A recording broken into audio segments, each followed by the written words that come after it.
Varicose వ్యాధితో బాధపడుతున్నారంట. తక్కువ ఖర్చుతో ట్రీట్మెంట్ కావాలి అనుకుంటే ఎవిస్ హాస్పిటల్ని సంప్రదించండి. నమస్తే రమ్మగారు. నమస్తే చే రమ్మగారు, ఇది తడి బట్టలతో దేవాలయంలోకి వెళ్ళకూడదు, దర్శించకూడదు అని అంటుంటారు. కానీ కొన్ని దేవాలయాలకి తడి బట్టలతోనే వెళ్ళాలన్న నియమం కూడా వింటూ ఉంటాం కదా. అసలు ఎందుకు వెళ్ళకూడదు, కొన్ని దేవాలయాలకి ఎందుకు వెళ్ళాలి, దీనికి సంబంధించి ఏమైనా మనకి సాంప్రదాయం కానీ ఆచారాలు కానీ ఏమైనా ఉన్నాయండి?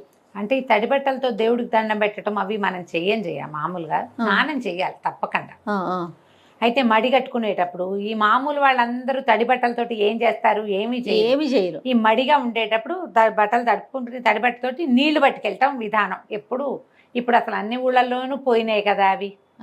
నీళ్ళు ఎక్కడికి తీసుకెళ్తారు? మంచినీళ్ళు మడిగా తీసుకెళ్లాలంటే స్నానం చేసి తడి బట్టతోటి నీళ్లు పట్టుకెళ్ళటం. తడి బట్టతోటి మంచినీళ్ళు పట్టుకెళ్లేవాళ్ళు. అది ఏనాడు నేను చూసే 30 సంవత్సరాలు దాటింది తెలుసా తడి బట్టలతో నీళ్లు పట్టుకొచ్చేది. అవి వంటకిను స్వామి దేవుడికి వాడుకునేవాడు, మడి వంటకి. మిగిలిన జనమందరికీ ఎందుకు ఈ మడి వ్యవహారం అవసరం లేదు, ఎవరికి అక్కర్లా కదా. ఇప్పుడు తడి బట్టలు తడుపుకోవటం ఇవన్నీ కూడా ఎప్పుడెప్పుడు చేస్తారు. ఇప్పుడు నదిలో దిగితే బొంటి మీద బట్టలతోటి దిగుతారు. అవును, దిగి స్నానం చేసాం, నదిలో మునకలేసాం. ఇక నది ఒడ్డునే, గోదావరి ఒడ్డునే ఏ శివలింగమో శివాలయమో ఉంటే కొంచెం బట్టలు మంచి బట్టలు పొడి బట్ట కట్టుకుని బట్టలు తడి అద్దుకుని పొడి బట్టలు కట్టుకుని శివాలయంలోకి వెళ్తారు. మనం కోనేరులో స్నానం చేస్తాం, మన స్వామి పుష్కరిణిలో స్నానం చేసి వెళ్తాం. అయితే పుష్కరిణిలో స్నానం చేసి అదే తడి బట్టలతోటి అంగ ప్రదక్షిణానికి వెళ్తాం. ఎప్పుడైనా అంగ ప్రదక్షిణ చేసేవా నువ్వు? నేను చేయలేదు రమ్మగారు. తిరుపతిలో తిరుమల తిరుపతి దేవస్థానంలో మనం అంగ ప్రదక్షిణ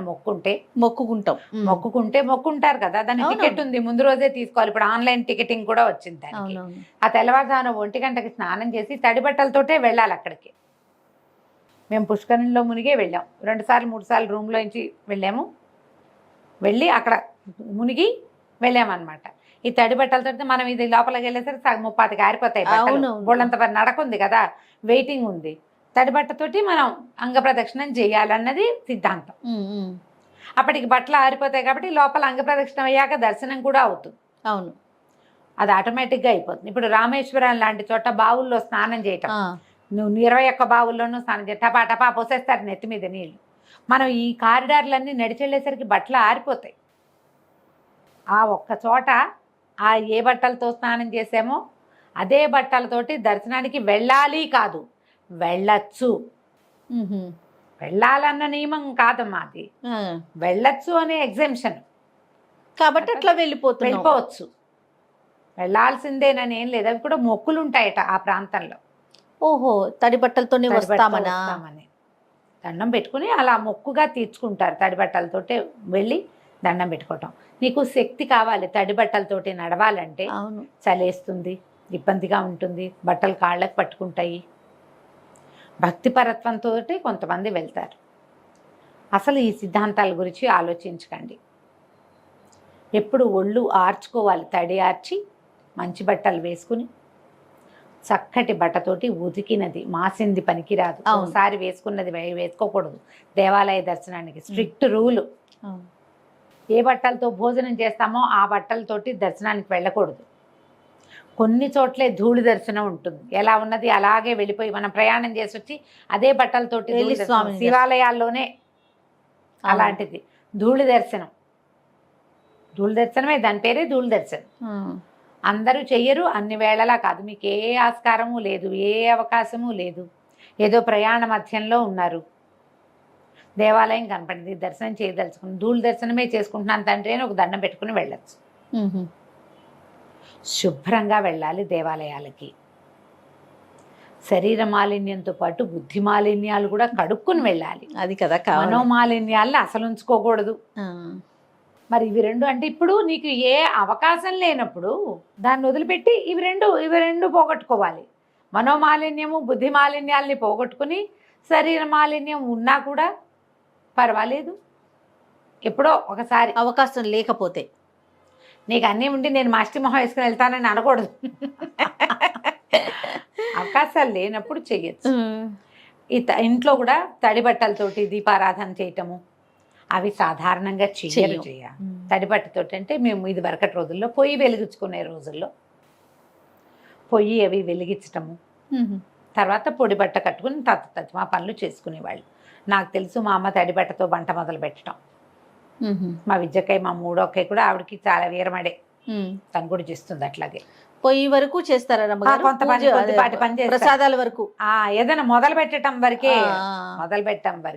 ఈ తడి బట్టతోటి వడ్డన అవి వంట అది ఎప్పుడు చేస్తారంటే తిథులు పెద్దవాళ్ళ తిథి ఉన్నప్పుడు తడి బట్టతోటి వంట చేయాలి.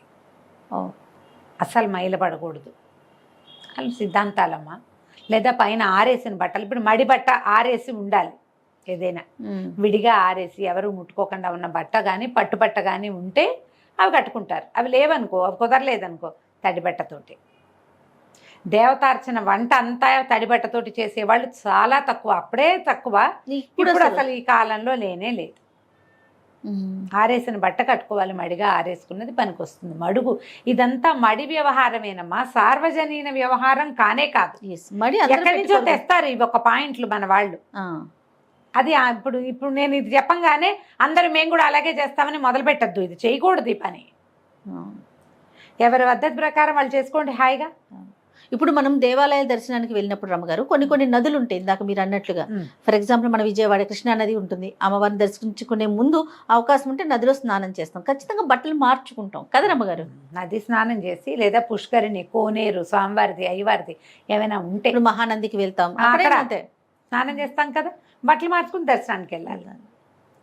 మీరు అభిషేకం చేయటానికో దేనికైనా ఏమైనా కొన్ని ప్రత్యేక పూజలకి ఈ విధానము అనుసరించాలి అంటే చెయ్యాలి తప్ప సార్వజనీన వ్యవహారం అదైతే కానే కాదు.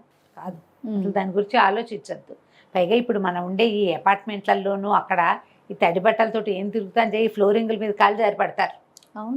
అవునా కాదా? మరి ఎంత శ్రద్ధ కావాలి దానికి. అలాంటివి ఏం పెట్టుకోవద్దమ్మా.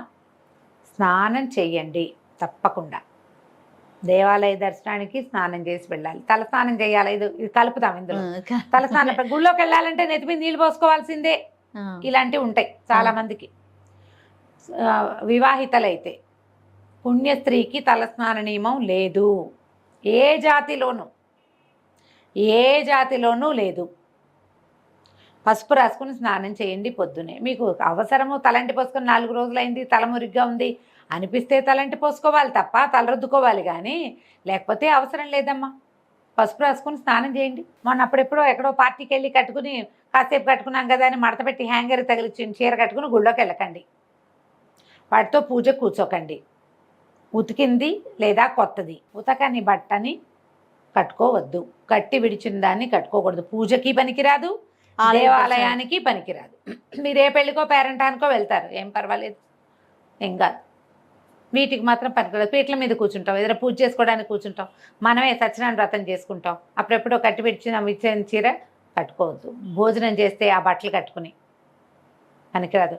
కొంచెం బాత్రూమ్కి దానికి వెళ్తాం, అవి పనికిరావు. మీ మడి అంటే ఇందులో శుద్ధత చాలా ఇంపార్టెంట్, ఇది పెట్టుకోండి. అంతేగాని తడి బట్టలు కట్టుకుని వెళ్ళాలా, గుళ్ళోకి వెళ్ళి తీరాలా, వెళ్తే మంచిదా, వెళ్తే అదేదో వస్తుంది, ఏం లేవాలంతా. సో తలస్నాన నియమం కూడా పుణ్యస్త్రీకి లేదు. లేదు. తిట్టద్దు మరి. మగవారు పిల్లల పరిస్థితి రమ్మగారు, వాళ్ళు చేయాలని అట్లా అసలు పిల్లలకి ఏముండదమ్మా. పిల్లలకి అసలు ఏమీ లేదు. మగవారికి అయితే ఉంటుంది జయ. ఇది ప్రతిసారి మనం ఈ ప్రశ్నలు రైజ్ చేసినప్పుడల్లా నాకే విసుగోను, ఎందుకు ఇవన్నీ చెప్తాం మనము అని మళ్ళీ చెప్పాల్సి వస్తుంది. మగవారికి స్నాన నియమం ఉంటుంది జయ. తలస్నాన నియమం ఉంది అంతే. దర్శనం చేసుకునేటప్పుడు తలస్నానం చెయ్యాలి అని నియమం అయితే ఉంది. స్త్రీలకు ఆ నియమం లేదు. ఎందుకంటే మీరు ప్రతిదానికి ఒక అమెండ్మెంట్ ఏదో ఉంటుంది. ఆడవాళ్ళకి తల ఆరదు జయ తొందరగా, మగవాళ్ళకి తల ఆరిపోతుంది, నువ్వు గమనించు. అవును, అందుకని పెట్టలేదంట. వీళ్ళకి జబ్బు చేస్తుందమ్మా, వీళ్ళు మూలపడతారు. పాయింట్ అర్థం అవుతుందా?